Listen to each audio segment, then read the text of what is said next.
Masechet Kedushin Daf Nun Dalet. On commence le Hashem Daf Nun Gimel Amud Bet aux deux derniers mots Amarav. On s'était arrêté sur une marloquette entre Rabbi Meir et Rabbi Yehuda à propos de Ekdesh. On a vu une marloquette entre Rabbi Meir et Rabbi Yehuda à propos du Ekdesh, à savoir que selon Rabbi Meir on disait un homme qui a dépensé de l'argent du Ekdesh, l'argent du Ekdesh ne s'est pas profané, n'a pas perdu sa Kedusha, puisqu'il n'est pas conscient du fait que c'est Ekdesh et que l'argent est sorti, a été dépensé. La Kedusha reste sur les pièces d'argent, il n'est pas chayav de Meïla, puisque la Kedusha est restée sur l'argent, l'acte qu'il a fait n'est pas valable. La Gemara maintenant revient un peu sur ça, et dit comme ça, Amarav, Chazarnu al-Kol Tzedadim shel Rabbi Meir. Rav dit, on a recherché dans les Mishnayot, partout où Rabbi Meir aurait dû parler de ça. Velo matinu Ekdesh beshogeg, on a trouvé nulle part que Rabbi Meir dise cette chose-là, qu'un Ekdesh beshogeg en mitralel, bemetil mitralel. C'est-à-dire, ce que tu veux dire, que selon Rabbi Meir, le Ekdesh beshogeg, inconsciemment, ne perd pas de sa Kedusha. L'acte n'est pas valable, la Kedusha reste sur les pièces. On a trouvé nulle part que Rabbi Meir dirait une chose pareille. Donc, l'homme a-t-il, on n'a nulle part trouvé que, selon Rabbi Meir, Ekdesh beshogeg en mitralel. Dire qu'un Ekdesh beshogeg ne perd pas, ne se profane pas, ne perd pas de sa Kedusha. On n'a pas trouvé Rabbi Meir dire une chose pareille, et que seul bemezig mitralel, et que s'il a fait consciemment, c'est là où il aurait perdu de sa Kedusha. Et donc, comment tu veux expliquer notre Mishnah selon Rabbi Meir qui dit que quelqu'un qui donne des kiddushin du Ekdesh beshogeg, c'est pas valable. Pourquoi c'est pas valable? On devrait dire que beshogeg, ça s'est profané, puisqu'on n'a jamais trouvé Rabbi Meir dire que cette idée-là de dire que la Kedusha ne quitte pas les pièces quand ça a été fait beshogeg. Donc on ne comprend pas, puisque la Kedusha a dû quitter les pièces quand ça a été fait beshogeg, ici aussi, un homme qui a donné des kiddushin de Ekdesh, on devrait dire que les kiddushin sont valables et que le Ekdesh c'est profané. Donc comment comprendre cette halakha? Notre Mishnah parle d'un cas spécial, d'un cas exceptionnel. Il s'agit ici de kotnot kehuna, des tuniques des Kohanim, les tuniques du Beth Amikdash, les tuniques qui servent aux Kohanim à faire la avoda au Beth Amikdash, chez le balou, qui ne se sont pas usées. Et ces tuniques-là qui ne se sont pas usées ont une halakha un peu spéciale qui dit Ho'il venitnu lehanot bahen, puisque les Kohanim peuvent un peu en profiter, mais fichelon itna Torah le malacha asheret, car la Torah n'a pas été donnée aux malachim, elle a été donnée aux êtres humains. Les Kohanim, quand ils font la avoda au Beth Amikdash, ils portent des vêtements du Ekdesh. Pour la avoda, ils ont le droit de profiter de ces vêtements-là du Ekdesh, c'est-à-dire ils sont vêtus de ces vêtements du Ekdesh, ça s'appelle un certain profit, un certain plaisir. Ils ont le droit de le faire puisqu'ils sont en train de faire la avoda. À l'instant où ils ont terminé la avoda, ils n'ont plus d'utilité de avoda des vêtements, ils devraient immédiatement les enlever. Mais comme la Torah n'a pas été donnée à des anges, les Kohanim, avec toute leur rapidité, la zrizout des Kohanim, ils peuvent quand même pas, à l'instant où ils ont terminé la voda, enlever les vêtements de Keuna, c'est pas possible. Ils vont certainement, obligatoirement, un petit peu en profiter. Et ce petit profit-là a été permis aux Kohanim. C'est sur cette intention-là qu'on a été makdish, on avait l'intention a priori que les Kohanim puissent en profiter un minimum le temps de changer d'habit. Puisque c'est comme ça, donc dorénavant, les vêtements des Kohanim, on sait que beshogeg ne se profanent pas. Parce que si tu me dis beshogeg c'est profane, tu devrais dire que les Kohanim qui ont gardé les vêtements 3 secondes, 10 secondes, 1 minute après la avoda, automatiquement, les vêtements se sont profanés. Or, c'est pas possible de dire comme ça, donc de là on tire qu'un Ekdesh de Kohen ne se profane pas beshogeg. C'est une halakha exceptionnelle pour les vêtements des Kohanim, les tuniques des Kohanim chez le balou qui ne se sont pas usées, donc les tuniques qui sont encore utilisables. Eh bien, c'est sur ça qu'on a dit que s'il les a donnés en kiddushin à une femme, sur ça on a dit, elle n'est pas mekudeshet. Pourquoi? Parce que, justement, ça fait partie, donc, comme on a dit, des choses qui beshogeg ne perdent pas de leur kedusha. C'est resté ekdesh, ça ne s'est pas profané. Donc les kiddushin ne sont pas valables. Mais pour un ekdesh habituel, c'est pas comme ça. Un Ekdesh habituel, Beshogeg, il se profane, et donc, puisque le Ekdesh habituel, il se profane, les Kiddushin seraient valables. Tashma, la Gemara continue à ramener une preuve. Kotnot keuna shebalu mo'alin ben. Divrei Rabbi Meir. Kotnot keuna, les vêtements, les tuniques des Kohanim, shebalu usés. Mo'alin ben. Celui qui en a profité, il est chayav de Meila. Selon Rabbi Meir. Maila rafilu lo balu. N'est-ce pas que quand on a dit usé, on voulait dire usé aussi, mais même quand c'est pas usé, il y a aussi lieu d'être chayav de Meila. Donc tu vois de là que ça se profane. Et donc, ça viendrait objecter ce qu'on a dit, que Beshogeg, inconsciemment, ça ne se profane pas, puisque les Kohanim ont le droit d'en profiter un petit peu. La Gemara s'est dit lo, virgule, balou davka. Non, c'est faux de dire qu'il n'y a pas de différence entre les tuniques usées ou pas usées. Il faut bien distinguer et dire, c'est que si les tuniques sont déjà usées, où je dis ça se profane Beshogeg, puisque les Kohanim de toute façon ne les portent plus pour la avoda, alors je dirais ici que ça retrouve le règlement habituel du Ekdesh, comme quoi Beshogeg, ça se profane. Mais si les tuniques ne sont pas usées, et que les Kohanim, ils peuvent les porter encore pour la avoda, eh bien, ici, ça garde le statut exceptionnel des tuniques des Kohanim, qui fait que, quand ça n'a pas été usé, donc il y a encore, la tunique ne perd pas de sa kedusha Beshogeg, et donc c'est pour ça qu'on pourrait dire effectivement, celui qui en a fait des kiddushin Beshogeg, les kiddushin ne sont pas valables, et la tunique n'a pas perdu de sa kedusha. Tashma la Gemara continue à objecter. Moalim bechadetin. Ven moalim batikin. Moalim, c'est-à-dire on est chayav du korban meila bechadetin pour les pièces du machatit shekel de la nouvelle année. Ven moalim batikin. Mais il n'y a pas de meila, on n'est pas chayav du korban meila pour celui qui a profité des pièces du machatit shekel de l'année précédente. Celui qui a amené en retard, il amène cette année ses dettes de machatit shekel de l'année d'avant, et ça va servir ensuite à construire les murailles, par exemple, de la ville, de Yerushalayim. Rabbi Meir Omer, Moalin Asbatikim. Rabbi Meir dit, celui qui a profité des pièces de l'année dernière, il est aussi chayav.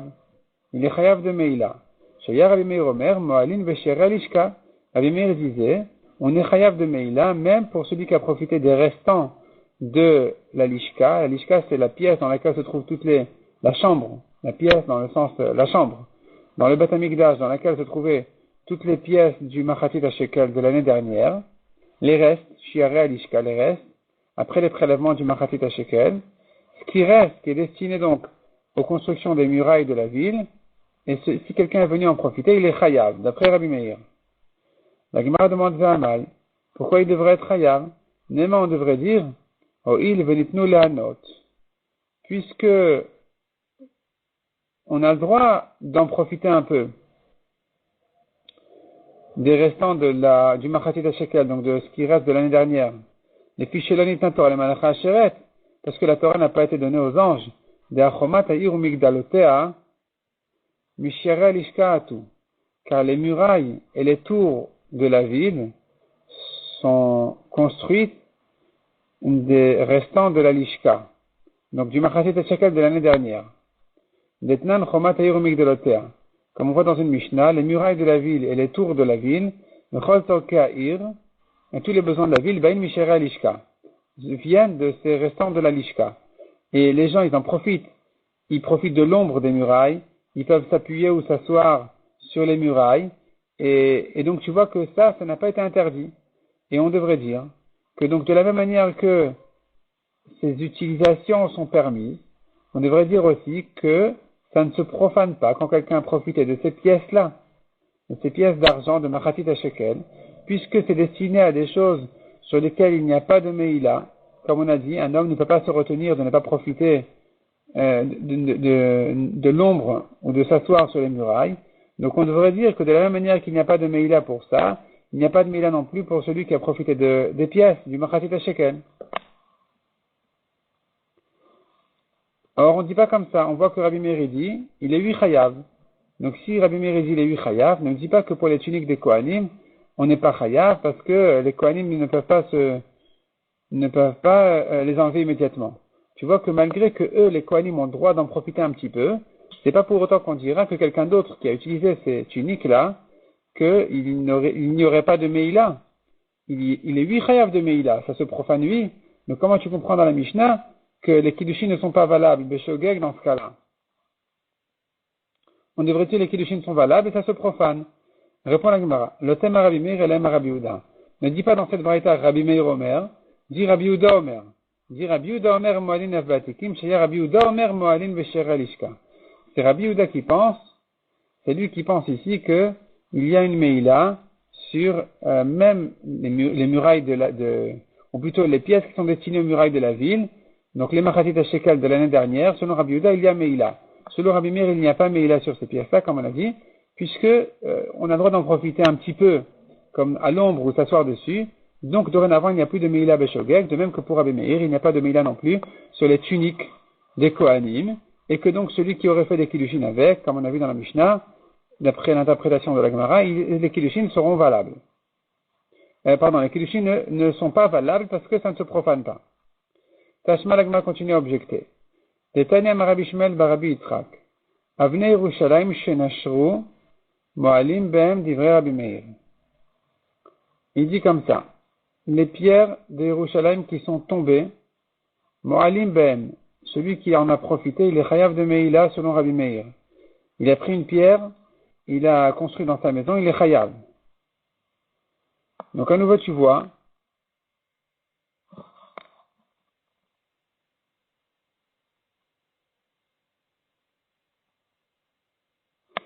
que malgré que selon Rabbi Meir, on a droit un petit peu d'en profiter, mais c'est pas parce que celui qui s'est tenu à l'ombre de la muraille, il est patour, que je dirais pour autant que celui qui a profité de la pierre elle-même, qu'il serait patour.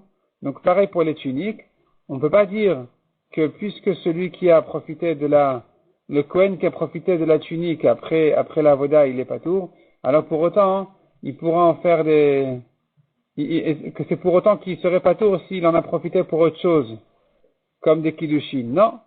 Pour les kiddushin, c'est une meïla.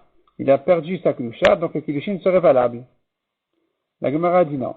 L'otema Rabbi Meir et l'ema Rabbi Yehuda. Ici aussi, il faut corriger, c'est Rabbi Yehuda qui dit ça. Mais selon Rabbi Meir, on ne tient pas comme ça. I Rabbi Yehuda Yerushalayim Mikacha. La Gemara demande à bon, est-ce que ça va comme Rabbi Yehuda? D'après Rabbi Yehuda, y a-t-il de la klusha sur les murailles de Yerushalayim Vatnan? Pourtant, on a une Mishnah à propos de Nedarim, qui dit quelqu'un qui veut faire un Neder.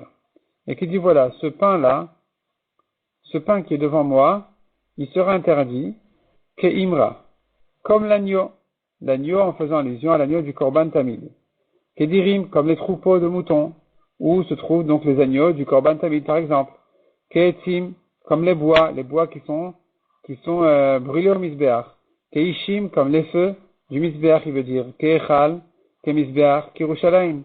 Donc il compare son pain au echal, le echal qui est la maison en fait du Beth Amikdash, Misbeach du Beth Amikdash et Yerushalayim dans tous ces cas-là. Rabbi Yehuda Omer, donc dans tous ces cas-là, c'est un éder. Rabbi Yehuda n'est pas d'accord, il dit, Rabbi Yehuda Omer, Kol Amar Yerushalayim la Marklum. Celui qui dit sur son pain Yerushalayim, il n'a rien dit, il n'a pas fait de néder. Donc tu vois qu'il n'y a pas de Kedusha sur Yerushalayim. Mais pourquoi tu me dis que la Braïta qui a dit qu'il est chayav, ça va comme Rabbi Yehuda? Mechitema Mishum de l'Amar Kirushalayim. Tu me diras, non, ici c'est peut-être parce qu'il a dit sur son pain, ce pain-là, il est Yerushalayim. Il n'a pas dit il est comme Yerushalayim. Vatane Rabbi Yehuda Omer Kol Amar Kirushalayim la Amar Klum. Rabbi Yehuda dit clairement que même s'il a comparé, il a dit comme Yerushalayim, c'est pas un éder. Chidor Bedavar Karev Yerushalayim. Tant qu'il n'a pas fait son éder sur quelque chose qui est sacrifié au Beth Amikdash. S'il a dit c'est comme Yerushalayim, ou bien qu'il a dit ce pain-là il est Yerushalayim, il n'a rien dit. Donc tu vois que pour Rabbi Yehuda, il n'y a pas de Kedusha sur Yerushalayim. Donc la Braïta qui a dit qu'il est chayav, c'est Rabbi Meir. Et donc tu vois que Rabbi Meir, il vient distinguer entre l'utilisation obligatoire, minimum, qui celle-là n'a pas été interdite ou il n'est pas chayav dessus, tandis que profiter réellement des pierres, ça c'est 8 Meïla. Donc pareil pour les tuniques des Kohanim, on devrait dire la même chose. Malgré que les Kohanim ne peuvent pas se retenir de profiter un minimum après la Voda, c'est pas pour autant qu'on va dire que, ça y est, il n'y a plus de Meïla dessus et que même les Kiddushin, tu me diras, ils sont pas valables. On devrait dire que les Kiddushin sont oui valables. Parce qu'il y a une Meïla, ça se profane. La Kedusha s'en va et les Kiddushin seraient valables. On tourne la page, répond la Gemara. En fait, c'est une marloquette Tanaïm. Effectivement, cette braïta là aussi, elle va comme Rabbi Yehuda. Et c'est une marloquette selon Rabbi Yehuda, entre deux Tanaïm. Que pense Rabbi Yehuda? Est-ce que Yerushalayim a de la Kedusha ou pas? Selon la Mishnah de Nedarim, alors on a vu, il n'y a pas de Kedusha sur Yerushalayim.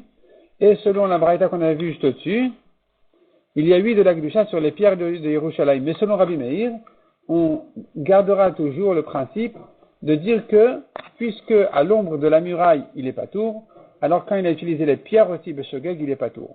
De la même manière, pour les tuniques des Kohanim, on dira toujours, puisque les Kohanim ne peuvent pas se retenir de profiter un petit peu, et que donc, ils sont ptourim, de la même manière, celui qui a fait des Kiddush, cette tunique-là inconsciemment, il est pas tour parce que,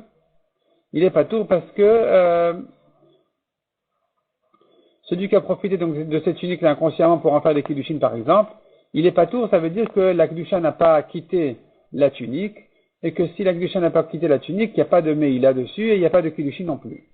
C'est resté ekdesh, l'acte n'est pas valable, tout simplement. Oula mishme de barpada. Non, Amar Oula mishme de barpada. Oula a dit au nom de barpada.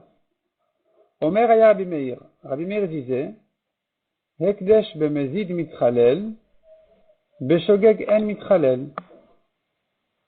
Rabbi Meir dit, un Hekdesh consciemment, c'est-à-dire si on en a profité consciemment, alors mitchalel, il se profane, il perd de sa kedusha. Par contre, inconsciemment, il ne perd pas de sa kedusha, en mitchalel. Velo amrou beshogeg mitchalel, el alinyan korban bilvad. Tout ce qu'on a dit qu'un Ekdesh Beshogeg aussi, inconsciemment aussi, il est Mikhalel, il perd de sa Kedusha, il se profane, ça n'a été dit qu'à propos du Korban uniquement, pour dire que celui qui en a profité, il est Chayav de Korban. Mais pas que ça s'est profané. Et la Gemara demande comment tu comprends ces mots-là. C'est contradictoire. Si tu me dis que ça ne se profane pas, Korban, le Maïm est Chayav, sur quoi il est Chayav d'un Korban? Il ne devrait pas être Chayav d'un Korban si ça ne s'est pas profané. Il n'a rien fait de mal finalement. Et la Kiata Ravine, Parish Mishme de Barpada.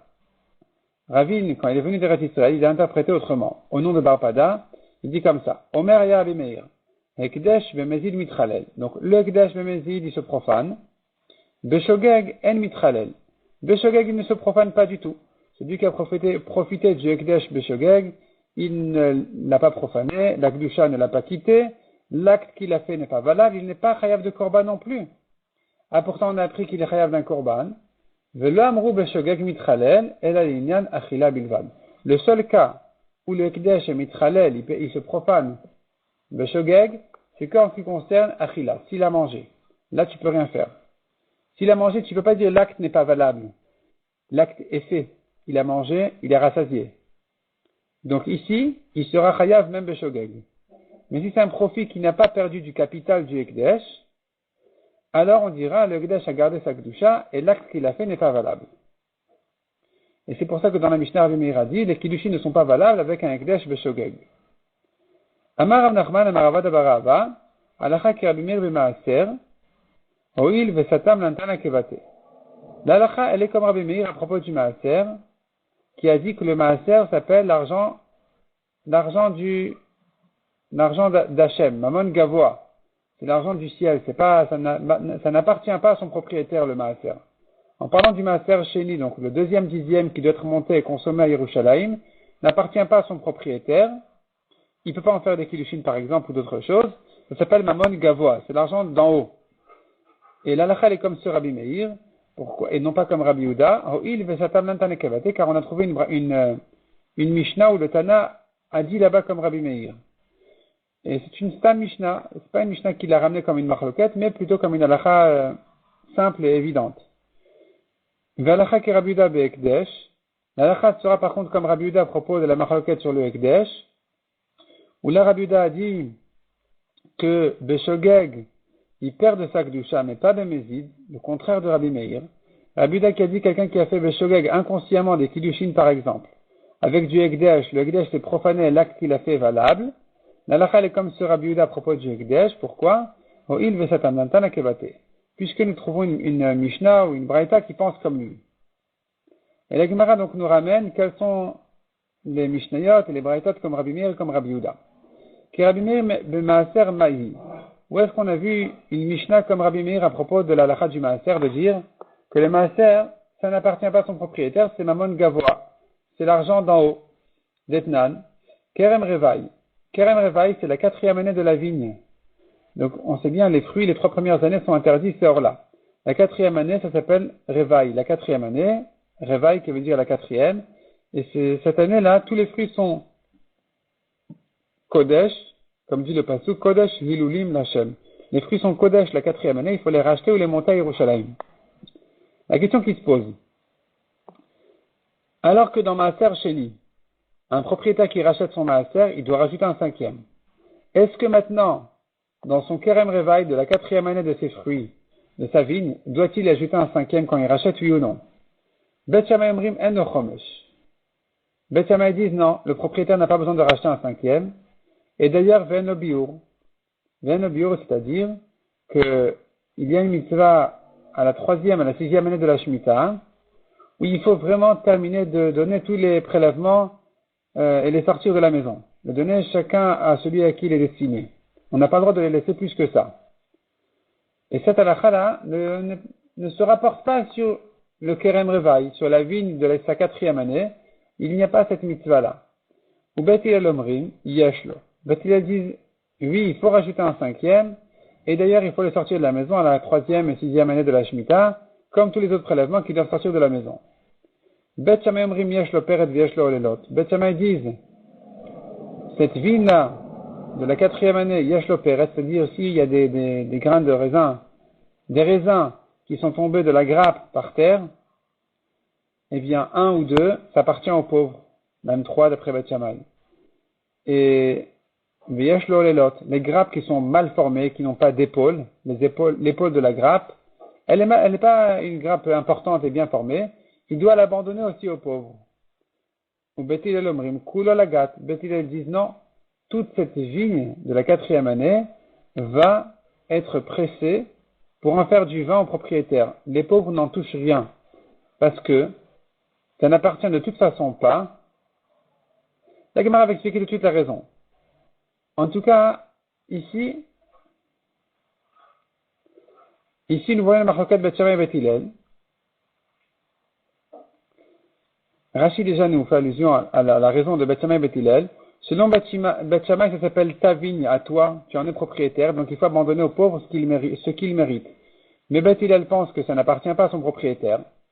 Il pense que le Kerem Revaï, donc de la 4e année, il est entièrement Mamon Gavoa, comme le Maaser Sheni, puisqu'on apprend l'un de l'autre. Et donc, il n'y a pas besoin d'abandonner aux pauvres. De toute façon, ça n'appartient pas à son propriétaire. Donc, il n'y a rien à abandonner aux pauvres. Ni les petits raisins, ni les grappes mal formées, etc.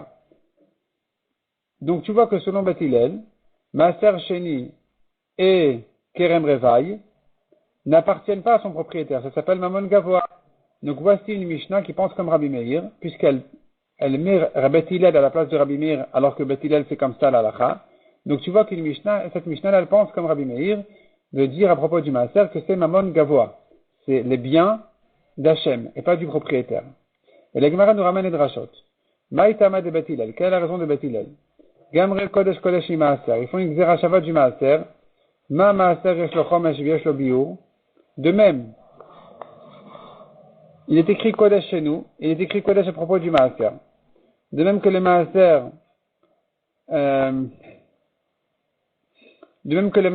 son propriétaire qui le rachète doit ajouter un 5e. V'yesh lo biur, il doit le sortir de la maison à la 3e et la 6e année. As Kerem Revaï, de la même manière, la 4e année de sa vigne, Yesh lo chomesh v'yesh lo biur. Il doit rajouter un 5e, et il doit le sortir de la maison aussi, et il doit donc tout monter à Yerushalayim à la 3e et la 6e année. Ça c'est Bet Hillel qui compare au Maaser. Ou Bet Shammai lo gamre kodesh kodesh i Maaser. Bet Shammai ne compare pas au Maaser. Et donc tu vois ici que Bet Hillel qui compare lui au Maaser, il compare le Kerem Revaï au Maaser. Et que pensent-ils, eux, sur le maaser Bet Hillel, ou Bet Hillel omrim ke maaser. Donc selon Bet Hillel qui disent le kerem revaï, la quatrième année de la vigne, c'est comme le maaser. Keman tzviraleo, comme qui pense-t-il à propos du maaser lui-même, comme Rabbi Yehuda qui dit qu'il en est propriétaire, ou comme Rabbi Meir qui dit que c'est mamon gavoa. Ik Rabbi Yehuda, amaïkou le lagat, si Bet Hillel pensait comme Rabbi Yehuda, pourquoi il a le droit de profiter du vin de toute sa vigne? Amar maaser, mon idiotou. Selon Rabbi Yehuda, le maaser, ça appartient à son propriétaire. Donc il devrait abandonner aux pauvres ce qu'il mérite. Pourquoi il peut profiter de tous les raisins? Et là, que Rabbi Meir. Donc tu as une preuve ici que Bet Hillel pense comme Rabbi Meir, qu'il n'a rien à abandonner aux pauvres parce qu'il n'en est pas propriétaire de toute façon. Et donc tu vois que nous avons une Mishnah comme Rabbi Meir qui pense que maaser mamon gavoa. Bet Hillel, qui en dit à propos du kerem revaï, que ça n'appartient pas à son propriétaire, il n'a rien à abandonner aux pauvres, et que Bet Hillel l'ont comparé au maaser. Donc tu comprends que Bet Hillel pense à propos du maaser la même chose, que c'est mamon gavoa, comme Rabbi Meir. Donc tu as une Mishnah ici qui place Bet Hillel comme Rabbi Meir, donc c'est comme ça la halacha. Et nous avons encore une Mishnah comme Rabbi Yehuda à propos du Ekdesh, que Rabbi Yehuda be'Ekdesh maï. Quelle est la Mishnah qui dira comme Rabbi Yehuda à propos du Ekdesh que Beshogeg mitralel, justement, inconsciemment, c'est comme ça que le Shogeg se profane, et pas Bemezid. Où est-ce qu'on a vu ça dans des Mishnayot? D'Etnan, on a trouvé une Mishnah. Une Mishnah qui dit Shilach biad pikeach. Shilach biad pikeach, un homme qui a donné de l'argent du Ekdesh à un envoyé. Pikeach, un envoyé conscient, Benizkar achelo geasel chenvani. Il s'est souvenu, le propriétaire et l'envoyé se sont souvenus, les deux, que c'est de l'argent du Ekdesh, avant que l'argent n'arrive chez l'épicier. Et donc il fait sa course là-bas, l'épicier a reçu l'argent, Chenvani ma'al liksheoti. L'épicier donc a chez lui de l'argent du Ekdesh, qui ne s'est pas encore profané, parce que ça a été chez des Mésides. Et c'est lui, l'épicier, qui, quand il va dépenser cet argent-là, il sera chayav de Meïla. Tu vois ici clairement que c'est Beshogeg que ça se profane, comme l'épicier qui a dépensé sans savoir, et Bémézid, comme lui, le balabay de son chaliard, qui était conscient, eux n'ont pas profané l'argent encore. L'argent a gardé sa kedusha. Donc tu as ici une Mishnah exactement comme Rabbi Yehuda. La Gemara demande que Rabbi Yehuda b'maaser milotnan, tu me dis la halakha est comme Rabbi Meir à propos du maaser, que c'est mamon gavoa. Est-ce qu'on n'a pas trouvé une Mishnah comme Rabbi Yehuda à propos du maaser? Vatnan, on a une Mishnah qui dit clairement Apodem maaser sheni shelo, mosif alav chamishito. Celui qui rachète son propre maaser sheni doit rajouter un cinquième. Ben mishelo, ben shenitana bematana. Aussi bien si c'est son maaser à lui-même que s'il l'a reçu de quelqu'un d'autre. Comment peux-tu trouver un cas que quelqu'un ait reçu un maaser sheni en cadeau? Comme qui ça va? Malé comme qui ça va? Il est ma Rabbi Meiri. Si ça va comme Rabbi Meir, mi matzi yaivle bematana. Est-ce qu'un homme peut donner un maaser sheni en cadeau? Ve'amar maaser mamon gavoaou. Pourtant Rabbi Meir dit que maaser, ça ne lui appartient pas. Il ne veut pas donner cadeau. Ici, on a une Mishnah qui dit, il a reçu son maaser cadeau, il doit, quand il le rachète, il doit rajouter un cinquième. Qui c'est qui permet de rajouter de donner en cadeau? C'est que Rabbi Yehuda. Et là, Rabbi Yehuda. Ça ne peut être que Rabbi Yehuda qui pense il est propriétaire de son maaser. Donc, tu as une Mishnah ici qui va comme Rabbi Yehuda et pas comme Rabbi Meir. Pourquoi tu me dis la halakha est comme Rabbi Meir? La Gemara dit non. L'olam Rabbi Meir. En fait, c'est comme Rabbi Meir. Et comment ça se fait qu'il puisse donner en cadeau son maaser alors que d'après Rabbi Meir, ça ne lui appartient pas? De quoi il s'agit ici? Il lui a donné le maaser tevel, c'est-à-dire il a donné ses fruits avant les prélèvements. Et s'il a donné les fruits avant les prélèvements en cadeau, alors celui qui les a reçus, quand il va faire ses prélèvements, il est considéré comme le propriétaire qui devra rajouter un cinquième.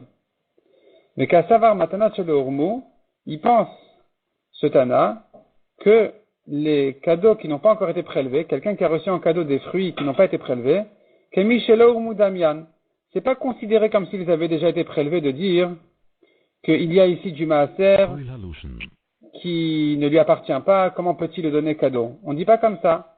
On dit pas qu'il y a du maaser qui ne lui appartient pas, comment il peut le donner cadeau. On dit non, puisque ça n'a pas encore été prélevé, il s'appelle encore propriétaire, même si ensuite, d'après Rabbi Meir, il ne s'appellera plus propriétaire, quand ça sera déjà prélevé. Mais tant que ça n'a pas été prélevé, alors, c'est pas comme si ça avait déjà été prélevé, il peut donner ses fruits là entièrement en cadeau. Celui qui les a reçus est considéré comme propriétaire, et donc quand il va les racheter, quand il va les prélever et les racheter ensuite, il devra rajouter un cinquième comme un vrai propriétaire. Donc tu n'as pas de preuve ici que cette Mishnah pensera, comme Rabbi Yehuda, qu'on peut donner le maaser cadeau. Il ne s'agit pas qu'il a donné le maaser lui-même cadeau. Il a donné les fruits avant les prélèvements.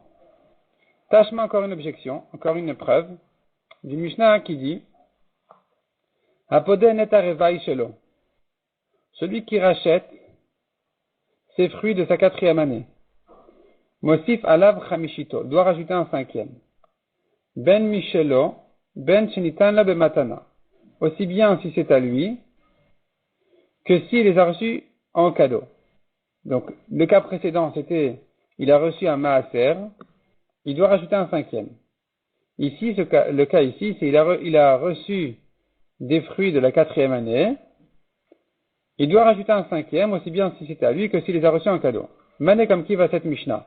Il est ma Rabbi Meir. Si elle va comme Rabbi Meir, on a déjà dit que on ne peut pas donner en cadeau ces fruits-là, puisque ça ne lui appartient pas. Mimati yaivle, est-ce qu'il peut les donner? Veha gamre kodesh kodesh maaser. Pourtant, on a comparé les fruits de la 4e année au maaser. Et donc, de même que le maaser, on ne peut pas le donner cadeau parce que c'est mamon gavoa. De la même manière, netarevai, les fruits de la 4e année non plus, on ne pourrait pas les donner. Donc, qui c'est le Tana qui parle de donner des fruits? Et la lave Rabbi Yehuda. Tu vois que c'est une Mishnah qui pense comme Rabbi Yehuda, donc pourquoi tu me dis la est comme Rabbi Meir? On a trouvé une Mishnah comme Rabbi Meir. Voilà une Mishnah qui pense comme Rabbi Yehuda, qui dit on peut lui donner les fruits en cadeau. Répond la Gemara. L'olam Rabbi Meir. En fait, non, ça va comme Rabbi Meir. Mais de quoi il s'agit ici? Dans quel cas Rabbi Meir va permettre de donner les fruits de la 4e année en cadeau, alors qu'il n'en est pas propriétaire? Kegon de Yahiv Keshehus Madar. Il a donné le fruit quand il vient à peine de sortir de sa fleur, il vient à peine de pousser. Et là, pour Rabbi Meir, ça ne s'appelle pas encore qu'il a un statut d'un fruit bien, qui déjà a une kdusha de la 4e année, et qui s'appellerait Mamon Gavoa. Non, il n'y a pas encore ce statut-là. Et donc, Udelo Rabbi aussi Damar Smadar Asur Ibn Shupri. Il pense pas comme Rabbi aussi qui dit, un fruit interdit, dès qu'il vient à peine de pousser, d'être reconnu, il est déjà interdit parce qu'il est considéré comme un fruit. Non, lui il pense pas comme ça. Rabbi Meir il pense qu'à cette étape-là, le fruit ne s'appelle pas encore un fruit, et que donc, il n'a pas encore la kedusha de la 4e année, en tout cas, pour interdire à son propriétaire de le donner à quelqu'un en cadeau, en disant non, c'est Mamon Gavoa, ça ne s'appelle pas encore Mamon Gavoa. Quand le fruit a bien poussé, alors selon Rabbi Meir, il s'appellera Mamon Gavoa. Et ici, il s'agit qu'il n'a pas encore bien poussé. Donc tu n'as pas ici une preuve que cette Mishnah, elle ira comme Rabbi Yehuda. On peut toujours dire que cette Mishnah, elle va comme Rabbi Meir et que la est comme lui. Tashma l'agma continue à objecter. Mashach emenu maaser besela. Celui qui a pris un maaser de son ami, quand il valait un sela, une pièce d'un sela. Velei spik lifdoto atchamat beshtaim. Et avant qu'il ne le rachète, avant qu'il le paye, il en valait déjà 2. Noten sela mistaker besela. Il paye un sela comme le prix au moment où il avait pris, au moment où il avait tiré, et il économise un sela. Parce que on va selon le prix du moment où il a tiré l'objet, le fruit, et non pas du moment où il paye. Ou maser sheni shelo, et le maser sheni lui appartient. Mané comme qui va cette Mishnah? Il est ma Rabbi Meir. Si elle va comme Rabbi Meir cette Mishnah, Amaï mistaker besela, pourquoi il devrait ne payer qu'un seul sela? Pourtant, si ça va comme Rabbi Meir qui dit que c'est Mamon Gavoa, c'est comme du Ekdesh. Le Ekdesh ne s'acquiert pas en le prenant. Il faut le payer. La Torah a dit, Venatan et akesef vekam la marachmana. À propos du Ekdesh ou du Mamon Gavoa, la Gemara comprend qu'on ne l'acquiert qu'en le payant. Donc ici, quand il n'a que tiré les fruits, quand il ne valait qu'un Sela, c'est pas suffisant pour dire ça y est, il les a acquis, il n'a qu'une dette d'un Sela. Non, on devrait dire tant qu'il n'a pas payé, c'est pas encore à lui. Si au moment où il paye, ça vaut déjà 2 Slaim, il devrait payer les 2. Et là, la Rabbi Yehuda, donc tu es obligé de comprendre cette Mishnah comme Rabbi Yehuda, qui dit, c'est pas Mammon Gavoa, c'est Mammon Idiot, ça lui appartient, ça fait partie de ses biens, et un homme peut acquérir de son ami en tirant, il n'a pas besoin de payer. Donc puisque quand il a tiré, ça ne valait qu'un seul Sela, c'est ça le prix qu'il a à payer, pas plus que ça. Donc voici une Mishnah qui pense comme Rabbi Yehuda. Pourquoi tu me dis la halakha comme Rabbi Meir dans le Maaser? Car on a trouvé une Mishnah comme lui. Voilà, on a trouvé une Mishnah comme Rabbi Yehuda. Répond la Gemara, le Olam Rabbi Yehuda. Tu sais quoi, c'est vrai. Cette Mishnah-là, elle va comme Rabbi Yehuda. Cette Mishnah qui dit que dès qu'il a tiré les fruits, il les a acquis, ça va comme Rabbi Yehuda qui dit que c'est Mammon Hediot, ça lui appartient. Et pas Mammon Gavoa qui ne s'acquiert qu'en payant. Alors pourquoi on a décidé quand même que la halakha doit être comme Rabbi Meir? Parce que ve'achachad stama ve'achat restame. Nous avons une Mishnah contre deux. Cette Mishnah-là, qu'on vient de voir ici comme Rabbi Yehuda, c'est une seule Mishnah. Contre elle, il y en a deux autres. Deux fois, Rabbi a ramené dans les Mishnayot la halakha de Rabbi Meir à propos de la vigne de la 4e année, où on avait déduit que cette Mishnah-là, elle pensait que, comme Rabbi Meir, que on a dit selon Beth Hillel, il n'a pas abandonné les parties des pauvres, il peut tout prendre pour lui-même, et que de là on avait déduit parce que c'est Mammon Gavoa. Cette Mishnah-là, elle apparaît deux fois dans le Shas, une fois dans Masechet Maaser Sheni dans Seder Zraim, une deuxième fois dans Masechet Eduyot. Cette même Mishnah apparaît deux fois, et puisqu'elle apparaît deux fois, donc c'est comme ça la halakha. C'est ce que dit la Gemara ici, Ve'achachad stama. La Mishnah qu'on vient de voir où il a payé pour un Sela, c'est une Mishnah. Ve'acha trestame. Et la Mishnah comme Rabbi Meir qui dit qu'il abandonne pas aux pauvres parce que c'est Mammon Gavoa, c'est une Mishnah qui est doublée dans la Gemara, dans le Shas. La Gemara demande Ve'i stam adavka. Si tu me dis la halakha est comme une stam Mishnah, Malichad stama, Melitrestam, et quelle importance si c'était dit une fois ou deux fois?